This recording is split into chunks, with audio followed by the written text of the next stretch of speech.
High guys, welcome to Dipshanu channel. তোমরা সবাই কেমন আছো? আমরা সবাই ভালো আছি। আমার পেজ যদি কেউ নতুন হয়ে থাকো তো প্লিজ সাবস্ক্রাইব করে দিও। তো দেখো, আমরা সবাই এখানে গল্প করছি, তাই মনে করলাম তোমাদের সাথেও একটু শেয়ার করি। এটা জায়ের নাতি, এটা আর এটা আমার একটা বৌমা। দেখো, আমরা সব বসে গল্প করছি। আর এই যেখানে একটা জায়ের মেয়ে আমার ছেলেকে দোল দিচ্ছে।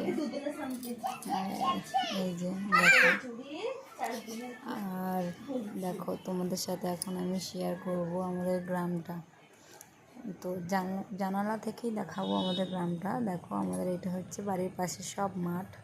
তারপরে ওই যে দূরে দেখতে পাচ্ছ, ওইখানে হচ্ছে আমাদের ট্রেন যাওয়ার রাস্তা, লাইন ধার ট্রেন যাওয়ার রাস্তা। আর হচ্ছে আমাদের বাড়িটা পুরোপুরি মাঝখানে। আর এই যে এই পাশে দেখতে পাচ্ছ, এই পাশে আছে আমাদের বাস যাওয়ার রাস্তা, মানে রোড।